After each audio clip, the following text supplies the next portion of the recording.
ധ്യായതോ വിഷയാൻ പുംസഃ സംഗസ്തേഷുപജായത്തെ സംഗാത് സഞ്ജായത്തെ കാമഃ കാമാത് ക്രോധോഭിജായത്തെ ക്രോധാത് ഭവതി സമ്മോഹഃ സമ്മോഹാത് സ്മൃതിവിഭ്രമഃ സ്മൃതിഭ്രംശാത് ബുദ്ധിനാശോ ബുദ്ധിനാശാത് പ്രണശ്യതി. ബുദ്ധിനാശോ പ്രണശ്യതി എന്നായി എഴുതിയത്, അത് മാറ്റുക, ബുദ്ധിനാശാത് പ്രണശ്യതി മാറ്റുക. സംഘം ഭാര്യയോട്, കുട്ടികളോട്, മാതാപിതാക്കളോട്, ധനത്തോട്, അധികാരത്തോട്, അംഗീകാരത്തോട്, പ്രശംസയോട് ഇവ ഇല്ലാതാകാൻ എന്താണ് ലളിതമായ പ്രതിവിധി? അതിലൊരു വാക്കിനോട് എനിക്കൊരു അഭിപ്രായ വ്യത്യാസമുണ്ട്. ഭാര്യ എന്നുള്ള വാക്ക് എനിക്ക് ഒട്ടും ഇഷ്ടമില്ലാത്ത വാക്കാണ്. എനിക്കിഷ്ടമില്ലാത്തതുകൊണ്ട് നിങ്ങൾ ഉപയോഗിക്കരുത് പറഞ്ഞിട്ടില്ല കേട്ടോ. അങ്ങനെ പറയാം, ചിദാനന്ദ ഗുരുസ്വാമിക്ക് ഇഷ്ടമില്ലാത്തതുകൊണ്ട് നിങ്ങൾ ഉപയോഗിക്കാൻ പാടില്ല എന്ന് ഞാൻ പറഞ്ഞു. ഞാനാരാ ലോകത്തിൻ്റെ മുന്നിൽ അധിപതിയോ? പക്ഷെ എനിക്കിഷ്ടമല്ല ഭാര്യ ഭർത്താവ് എന്നുള്ള വാക്കുണ്ട്. അത്ര നല്ല നല്ല വാക്ക് നമുക്കുണ്ട്. പതി പത്നി ഏറ്റവും നല്ല വാക്ക്.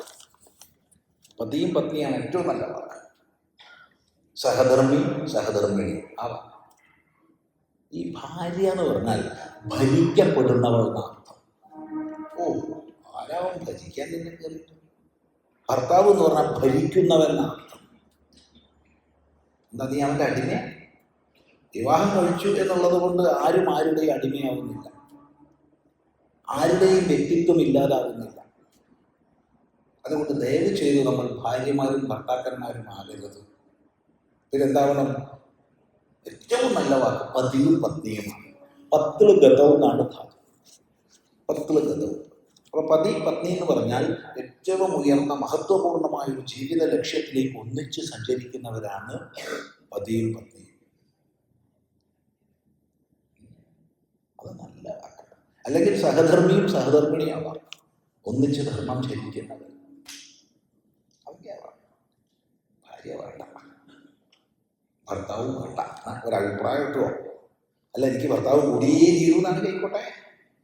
എനിക്ക് ഭാര്യ കൂടിയേ തീരും ചെയ്യിക്കോട്ടെ. ഇത് രണ്ടും വേണ്ടാന്ന് വെച്ചിട്ടാൽ ഞങ്ങൾ ചെറുപ്പത്തിലേ മാറിയിട്ടുണ്ട്.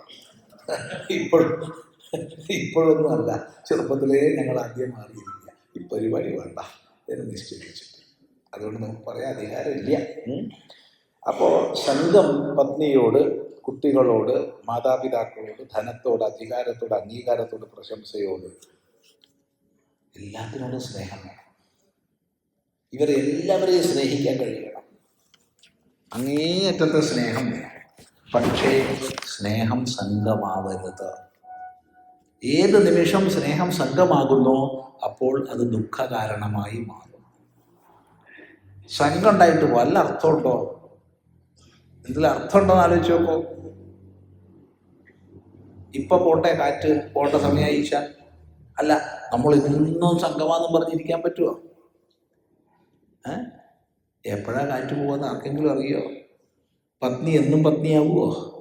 പതി എന്നും പതിയാവുമോ? എന്താ അഭിപ്രായം? ആവില്ല, ഒരിക്കലും ആവില്ല. ഒരു കടലാസിൽ ഒപ്പിട്ടാൽ പതിയായി, വേറൊരു കടലാസിൽ ഒപ്പിട്ടാൽ മുൻ പതിയായി. കാരണം ഡിവോഴ്സ് കഴിഞ്ഞു, അത്രയേ ഉള്ളൂ. ഇതാ യാഥാർത്ഥ്യം. അതുകൊണ്ട് ഒന്നിനോടും സംഘം വയ്ക്കുന്നതിൽ അർത്ഥമില്ല എന്ന് മനസ്സിലാക്കുക. നമുക്ക് ഈ ശരീരത്തോട് പോലും സംഘം വയ്ക്കുന്നതിൽ അർത്ഥമില്ല. അതെന്തുകൊണ്ട് അർത്ഥമില്ല? നമുക്ക് ആ വിഷയം അല്പം നാളെ ചിന്തിക്കാം. സമയനിഷ്ഠ മുഖ്യമാണല്ലോ. ഇപ്പൊ സമയമായി, സമയനിഷ്ഠ മുഖ്യ.